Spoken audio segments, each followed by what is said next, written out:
नमस्कार। Wellness with कविता में आपका स्वागत है। क्या आपके साथ कभी ऐसा हुआ है कि छोटी सी बात पे आपको इतना गुस्सा आया हो कि आप अपना नियंत्रण खो बैठे हों और आपसे कुछ ऐसी गलती हो गई हो जिसके लिए आपको बाद में बहुत पछतावा हुआ हो? जी हाँ, यह है गुस्से का परिणाम कि गुस्सा आपसे वो भी करा सकता है जो कभी आप सोच नहीं सकते या कभी कर भी नहीं सकते, क्योंकि गुस्से की स्थिति में आप अपने सोचने समझने की शक्ति को खो बैठते हैं। तो आज इस वीडियो में जानेंगे क्यों आता है गुस्सा और क्या है ऐसे उपाय जिनको अपनाकर आप अपने गुस्से को काफी हद तक कम कर सकते हैं या गुस्से के भाव को संभाल सकते हैं। गुस्सा वैसे तो सामान्यतः मानवीय भावना के रूप में परिभाषित होता है। यह जब हमें किसी अनहोनी या मुसीबत से अपनी रक्षा करनी होती है तो उसके लिए हमको तैयार भी करता है और उससे निकलने में मदद भी करता है, जो हमारे शरीर के एक रक्षा तंत्र का काम होता है। पर आजकल अगर हम देखें तो ज्यादातर लोगों को छोटी छोटी बातों पर गुस्सा आता है। अपने घर में, बाहर, कार्य क्षेत्र में अगर कोई उनकी बात ना सुने या किसी की बात उनको मानने ना हो या किसी की बात उन्हें गलत लगे तो वो गुस्सा करते हैं। यहाँ तक कि आजकल छोटे छोटे बच्चों को इतना ज़्यादा गुस्सा आता है कि वो कई बार बहुत बड़े कदम उठा लेते हैं। किसी को भी आजकल किसी की बात सहन नहीं होती है। ट्रैफिक में भी लोग कई बार आपस में भिड़ जाते हैं और बात हाथापाई तक पहुंच जाती है, कई बार जान लेने तक पहुंच जाती है। अधिक क्रोध आने का एक कारण और भी होता है। जिन लोगों को हमेशा तनाव और चिंता घेरे रहते हैं, उनको हर छोटी छोटी बात पर गुस्सा आता है। दूसरों के प्रति बुरे ख्याल मन में रहते हैं, दूसरों को हानि पहुंचाने की भावना उनके मन में सदा बनी रहती है, जिससे उनके विचार तो दूषित होते ही हैं, वो सदा नेगेटिविटी से घिरे रहते हैं, जो ना सिर्फ शारीरिक बल्कि मानसिक, भावनात्मक और सामाजिक रूप से भी बहुत हानि पहुंचाते हैं।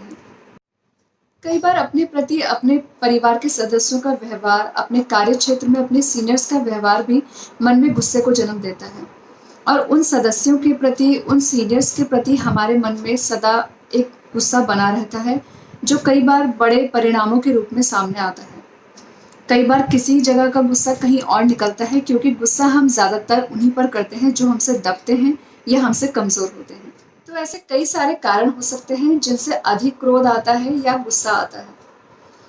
इससे पहले कि हम गुस्से को कम करने के उपायों के बारे में बात करें, ये समझना ज़रूरी है कि जिस समय गुस्सा आता है उस समय क्या ये सब उपाय आपको याद रहेंगे या नहीं, क्योंकि उस समय हम बिल्कुल भी अपने एक्शन के प्रति जागरूक नहीं होते हैं और जब तक हम अपने भावों के प्रति, अपने विचारों के प्रति जागरूक नहीं होंगे तो हमें कभी भी ये उपाय याद नहीं आ सकते। तो सबसे पहले जानते हैं योग और ध्यान के बारे में, जिससे हम अपनी अवेयरनेस को बढ़ा सकते हैं, अपने विचारों के प्रति, अपने भावों के प्रति जागरूकता को बढ़ा सकते हैं। इसमें सबसे पहले आता है योगासन। योगासन शरीर और मस्तिष्क से तनाव और अकड़न को दूर करता है और साथ ही साथ मन और शरीर को रिलैक्स करता है। जब आसन को सांसों के साथ जोड़कर किया जाता है तो ये एक तालमेल बैठाता है आपके शरीर, मन और बुद्धि में और साथ ही साथ इनको संतुलित करता है, जो अपनी जागरूकता को बढ़ाने में बहुत मदद करते हैं। योगासन के बाद आता है प्राणायाम। प्राणायाम हमें हमारी सांसों की गति को संतुलित करने में, नियंत्रित करने में मदद करता है। जैसे ही हमारी सांसें संतुलित हो जाती हैं, नियंत्रित हो जाती हैं, तो हमारे विचार शुद्ध होना शुरू हो जाते हैं और विचारों की शुद्धता के साथ आती है मन में शांति और साथ ही साथ पॉजिटिविटी। इसके बाद आता है सांसों पर ध्यान। जब हम सांसों पर ध्यान लगाते हैं तो हम साथ ही साथ अपने मन की सफाई कर रहे होते हैं, अपने विचारों के प्रति जागरूक हो रहे होते हैं, अपने भावों के प्रति जागरूक हो रहे होते हैं और ज़्यादा सेंसिटिव हो जाते हैं अपने विचारों को लेकर, अपने परिस्थितियों में हमारा रिएक्शन कैसा होगा उसको लेकर। तो जैसे ही ये जागरूकता बढ़ती है तो हमारा मानसिक संतुलन बढ़ना शुरू हो जाता है, हमारी मानसिक स्थिति अच्छी हो जाती है, हमारी मानसिक मजबूती ज़्यादा हो जाती है। अब जब योगाभ्यास करने के बाद आप शारीरिक, मानसिक और भावनात्मक रूप से स्थिर हो जाते हैं, तो जीवन में कैसी भी परिस्थिति आए, चाहे वो बड़ी हो या छोटी, आप अपने विवेक के साथ उस पर रिएक्ट करते हैं, ना कि जल्दबाजी में कोई रिएक्शन देते हैं। लेकिन फिर भी जीवन में कभी कोई ऐसी परिस्थिति आ ही जाए जब आपको क्रोध आए या गुस्सा आए, तो आप जान लेते हैं कुछ ऐसे छोटे छोटे उपाय जिनको अपनाकर आप उस समय अपने आप को शांत कर सकते हैं, अपने क्रोध को नियंत्रित या कम कर सकते हैं। सबसे पहला उपाय है, अगर आपको किसी की बात गलत लगे या बहुत ज़्यादा बुरी लग जाए तो पहले उसे समझने की कोशिश करें और जहाँ तक हो सके आपस में बात करके सुलझा लें। जब भी आपको किसी के ऊपर ज़्यादा गुस्सा आ रहा हो और आपको लगे कि आप कुछ गलत बोल सकते हैं, तो कोशिश करें अगर पॉसिबल हो तो थोड़ा दूर चले जाइए। जब आप थोड़ी देर बाद देखेंगे तो आपका गुस्सा थोड़ा शांत हो चुका होगा या फिर काफ़ी हद तक कम हो चुका होगा।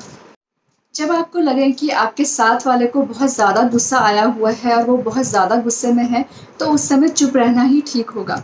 क्योंकि जब 2 लोग गुस्से में होते हैं और गुस्से में जो भी हम बात बोलते हैं उसका परिणाम बहुत गलत भी हो सकता है। तो ज़्यादा अच्छा है कि उस समय आप शांत रहें, बाद में जब माहौल थोड़ा ठंडा हो जाए तो आप अपनी बात को रख सकते हैं। आप चाहे घर पर हो या अपने कार्य क्षेत्र में, कोशिश करें कि सोच समझकर बोलें और ऊंची आवाज़ में अपनी बात को समझाने की कोशिश ना करें। इससे आप अपनी बात भी कह सकेंगे और दूसरे भी आपकी बात को सहजता से समझ लेंगे और साथ ही साथ माहौल भी शांत रहेगा। अगर आप बहुत गुस्से वाले हैं, तो कोशिश कीजिए कि ऐसे लोगों की संगत में रहें जिनका स्वभाव शांत है। आपको अपने व्यवहार को बदलने में बहुत मदद मिलेगी। अगर आप गुस्से वाले हैं और आप जिन लोगों के साथ रहते हैं वो भी गुस्से वाले हैं, तो ये बहुत मुश्किल हो जाएगा कि आप अपने स्वभाव को बदल सकें। अगर किसी ने आपको कुछ कह भी दिया है, तो एकदम से अपना रिएक्शन ना दें। पहले रुककर थोड़ा-सा सोचें, हो सकता है कि वो बात वैसी ना हो जैसी आपको लग रही हो। जब आप थोड़ा रुककर सोचकर उस बात पर रिएक्शन देंगे, तो कई सारी बातें तो ऐसे ही सुलझ जाएँगी। अगर किसी की बात आपको बहुत ज़्यादा बुरी लग गई है कि आपको बार-बार उस पर गुस्सा आ रहा है, बार-बार आपको उस व्यक्ति के प्रति बुरी भावना आपके मन में आ रही है, तो ये गुस्सा सबसे ज़्यादा आपको तकलीफ़ पहुँचा रहा है। क्योंकि जितनी बार आप उस व्यक्ति के प्रति खराब विचारों को अपने मन में पैदा कर रहे हैं, उतने ही ज़्यादा आप अपने विचारों को दूषित कर रहे हैं और साथ ही साथ अपने मन की शांति को भंग कर रहे हैं। इसलिए अपने जीवन में भूलने की और माफ़ करने की आदत को अपनाएं। इससे आपकी मन की शांति भी बनी रहेगी और आपके विचार भी दूषित नहीं होंगे। जो लोग ज़्यादा तनाव या चिंता में रहते हैं, उन लोगों को ज़्यादा गुस्सा आता है। साथ ही साथ उनका स्वभाव बहुत चिड़चिड़ा हो जाता है। तो कोशिश करें अपने आप को तनाव और चिंता से दूर रखने के लिए, ताकि आपका मन शांत रहे। साथ ही साथ एक अच्छी गहरी नींद रोज़ लें, जिससे आपका शरीर और मन रिलैक्स रहें और मन शांत रहे। ये सब उपाय हैं जिससे आप अपने मन को शांत रख सकते हैं और किसी भी परिस्थिति में अपने आप को संभाल सकते हैं, जिससे आपको गुस्सा अगर आए भी तो आप उसको कैसे नियंत्रित कर सकते हैं या कैसे संभाल सकते हैं। आशा करती हूँ ये वीडियो आप लोगों के लिए यूज़फुल रही होगी। मेरी वीडियोस को ऐसे ही देखते रहने के लिए मेरे चैनल को सब्सक्राइब करें, लाइक करें, शेयर करें। मेरी वीडियो को देखने के लिए धन्यवाद।